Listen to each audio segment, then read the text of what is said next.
Hey, Songtown, I'm Marty Dodson here with Clay Mills in the brand new Songtown Studios. And today we're going to talk about the idea that winners quit the right things.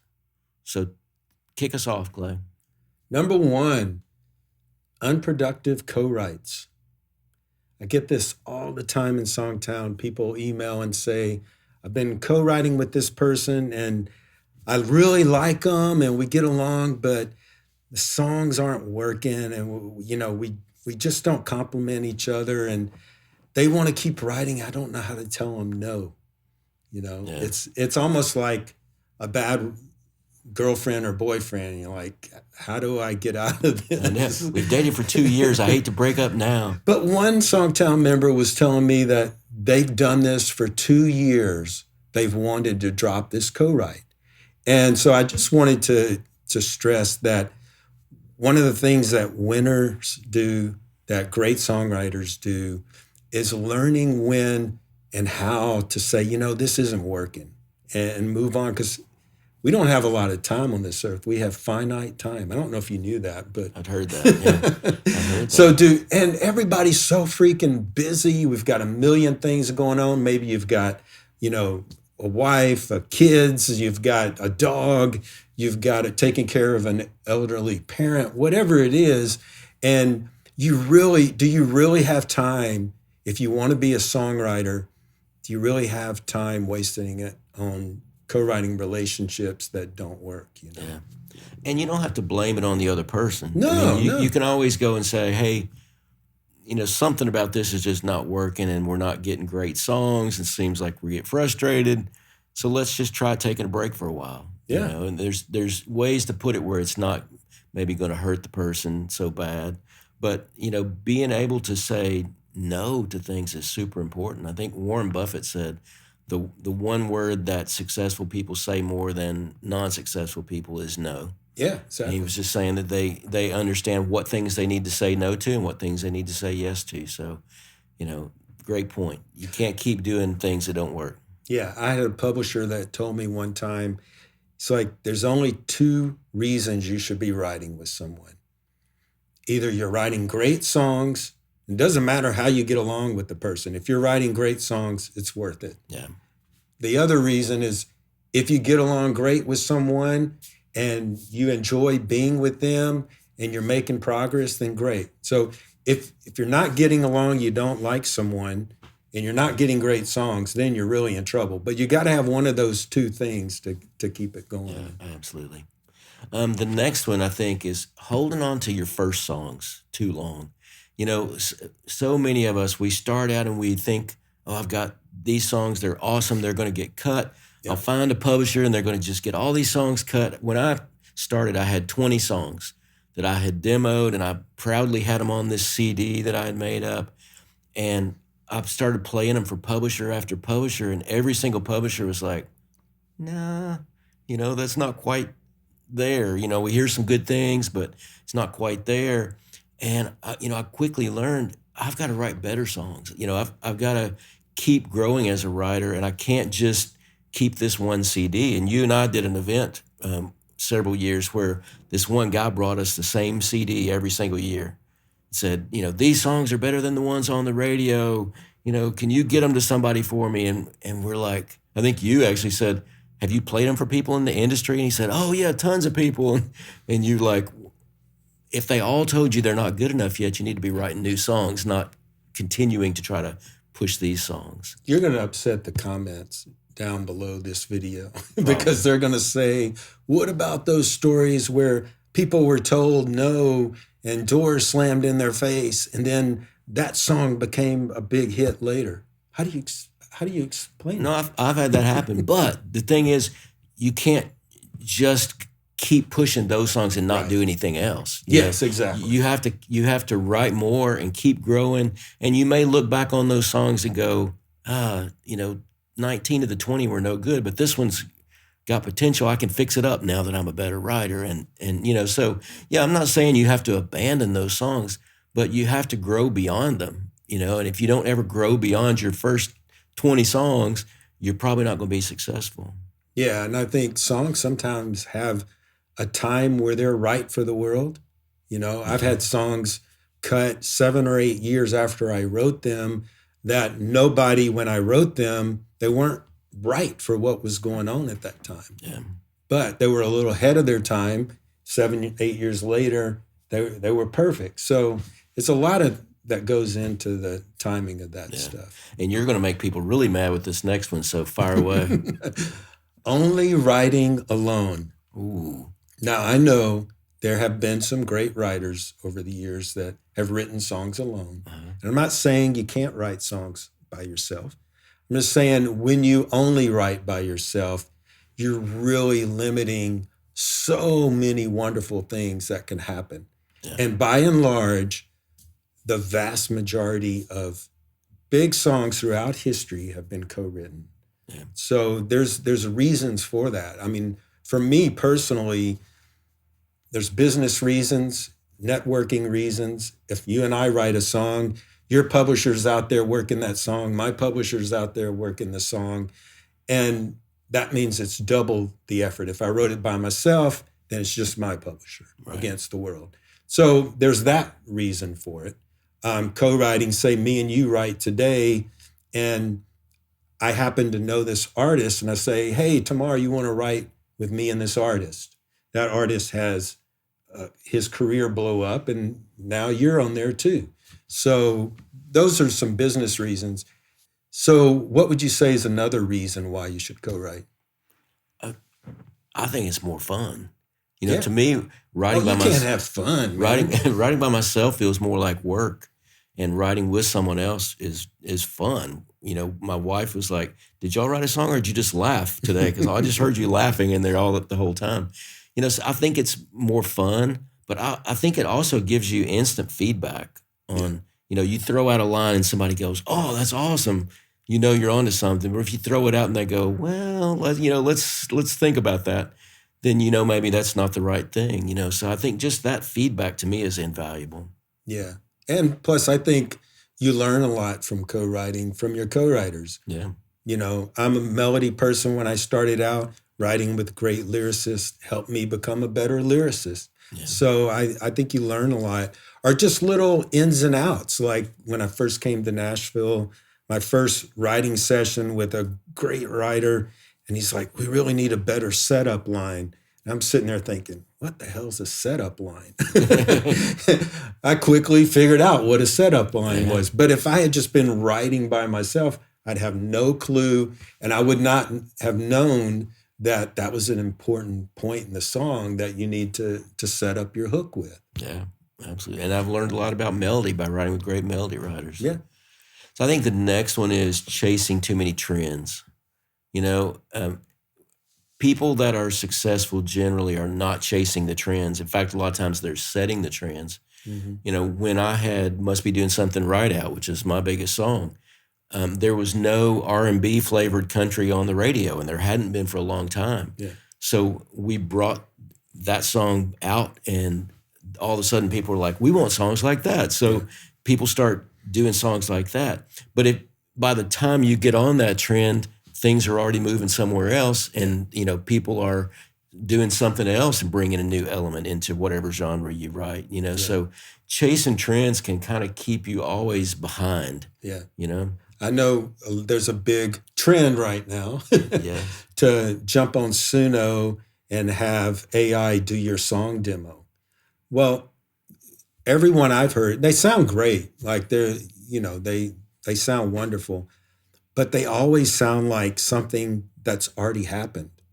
And so when artists and producers are looking for new songs, they're thinking, how can I create the next sound? And if you give them a fully formed demo that sounds like it's from last year, then it's hard for them to reimagine and forget what you've played them.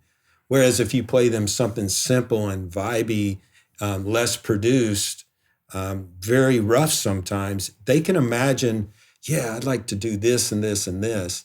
And they might imagine something completely different than this fully formed AI demo that you had. So I always encourage people, if you've got to do one of those Suno demos, also do a simple stripped down version of you and a guitar or you and a piano, because often those versions have more heart and soul than, I heard a Suno demo the other day, and it was a song where the lyric was powerful and it was heartfelt, but the demo was kind of happy. And I'm like, this is just going to make you look embarrassed. You're going to be embarrassed playing this for a producer, Yeah. It's like, let them, that's their job to produce it. Exactly. And it depends on the genre. If you're pitching for sync, then no, you need a fully formed master when you're pitching for sync. Yeah. What's next? Focusing on exposure versus craft. Ooh, I see this a lot. There was a famous bass player, Victor Wooten, and he was saying, most people spend their time trying to be discovered instead of being worthy of being discovered. Yeah. And I just always, that quote stuck with me, because if you spent all your time, if you spent 100% of your time building up your writing craft and getting good, then when you do decide to go out there and play it for people, doors are going to start opening because you've created something wonderful. I see it in our Edge groups where SongTown members, we have something, if you don't know about it, we have something in SongTown called Edge groups where you work with a top publisher every month. And you go for a meeting, they tell you, hey, these 3 artists are looking for songs, and you go and target write for those artists. You try to write a song that the publisher can sign and pitch to those artists. But what I found is when people get in the Edge groups, they stop watching the videos on SongTown about how do I write better melodies? How can I, create more contrast with my melodies between sections? They're not working on the craft anymore. They're all just focused. Now I can get exposure and I can play my songs. And they get frustrated because they've got the exposure and nothing's happening. They're the dog that caught the car wheel. What do you do now? Yeah. Absolutely. I always tell people die of exposure. Yes, exactly. So, but yeah, we see people all the time that are hyper focused on, I got to meet some publishers. I got to get some meetings. I got to do these things. And then we listen to their songs and we're like, they're not going to go well. If you get that meeting, it's not going to go well because your songs are not there yet. Right. Yeah. So it's kind of getting the cart ahead of the horse a lot of times. So I think it's always more important to focus on your craft and make sure you do have something that's great before you go try to get exposure for the songs. Yeah, and it's not like you and I are sitting here going, you've got to write better songs. We don't know because we haven't heard your songs yet. Yeah. So, but we can tell you that I wake up every day, Marty wakes up every day figuring out how can we write better songs. And if that's not your attitude, it's going to be hard to get to be on the level to write songs that artists want to record, And I think by and large, most aspiring songwriters, they don't wake up each day thinking, how can I get better today? They wake up thinking, how can I get my song to this artist? How can I? And it's just a backwards approach. It's 9 times out of 10, 99.9 times out of 100, it's not going to work. Yeah. Number 6 on our list is writing a genre you don't like. We hear this a lot too. You wouldn't think that'd be the case, but we hear people go like, yeah, I don't listen to country radio or country playlists because I just hate what's going on right now.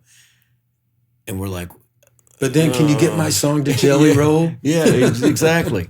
I don't like it, but can you get my song? But I'd love to make money from it. Yeah. I think we're all going to have the best chance of being successful if we're writing things that we love. If we're writing in a genre we love, if we're writing songs that we love, because if I don't love it, it's rare that somebody else is going to love it. Yeah. So I think, it's important to figure out what it is you love to write, what it is you'd love to be a part of, and do that. So when we hear people say, I don't listen to country radio, but I'm trying to write country, we're like, let's adjust our thinking a little bit, Yeah.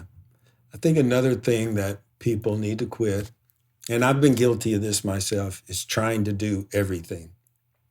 And I can remember specifically living in New York City working on songwriting. Nothing was happening, but I was trying to be an artist. I was trying to produce other people. I wasn't trying. I was producing a lot of other projects and writing, producing, and trying to be an artist. I had these three things going on. And I remember it was actually weird. I went to this person that was like a palm reader at a party. And I don't really believe in that stuff. But for some reason, they go, you've got three paths and you need to choose one. And this is the first time I've thought about this in a long time. And for some reason, that struck a chord in me because I think I felt that was true. I was trying to do three things: produce, write, and be an artist. So I made a decision. I said, I'm only going to write songs. And I think that was important for me to focus on that and do one thing and try to be world-class at that. And then later I got a chance to produce an album for a major label and do that. And I think that we have to make those decisions, like, what can I be really good at, and focus in rather than trying to do it all. Yeah. The next one on our list is being a part of the wrong songwriting community. And this really struck home with me when years ago I was going through a really rough divorce. I'd had a parent die not too long before that. I was really going through a rough time, and I started realizing that some of my co-writers were just like bringing me down. And I would go to that co-write and they would start complaining about the business or how much we were getting paid and all this stuff. And I would leave there just feeling despondent. And then I looked into some online songwriting forums and that kind of thing. And I found this one that somebody recommended. And it was the same thing. People were just griping and complaining. And somebody would post a song and people would like hate on the song. And it really helped me realize I need people that are going to build me up. Yes. You know, I need to be a part of a community of songwriters, whether it's my co-writers or a online thing that I do that builds me up, inspires me, makes me want to write more, and not something that drags me down into the difficulties I'm facing in my life, you know? Yeah. Let's jump to the last one. Okay. Trying to do it all alone without a mentor, without, I remember when I started, I thought I knew everything. I know it's shocking because I know so much. You know so much now. I didn't always know so much. But yeah, I just thought I had all the answers. And I can look back, and early on, there were some people that recognized I had some talent that offered me some help. And I kind of blew it off. And then years later, I didn't sign my first publishing deal till I was like mid-30s. And I could have perhaps done it much earlier if I had listened to other people. But I signed my first publishing deal, and there were some writers that really helped mentor me, teach me the craft, help me with business decisions that came up. And so it taught me a lot that you can't do it all alone. I think that's one reason we started SongTown, was that we're there for people when they send us emails and go, oh, so-and-so offered me a contract for my song, but they say if they do a demo and they change one word, they own half of the song. And we're going, no, don't do this. You need people in your life. And that's why we started SongTown, is so that we can pass on that craft and help mentor new and aspiring talent. So it's much more fun for us now when we see somebody like Sarah Davis, who's gone through our classes and she writes the #1 song in the world. Like, that to me feels just as good, as us writing a hit song. Yeah. I had an amazing mentor early on, and that changed my life and changed my career. So I'm a huge fan of that. But I think we do all need advice as we navigate the music business, but also as we try to get better at our craft. It's important to find people you trust that you can reach out to and get advice and ask questions of. Awesome. Hey guys, thanks for watching. We'll see you next time. Take care. Right on. Hey, thanks for watching. If you appreciate the content, hit the subscribe button and help us grow. Shout out to Sweetwater Music. It's where Marty and I get all our musical gear. Great people. We'll see you guys around town. Right on.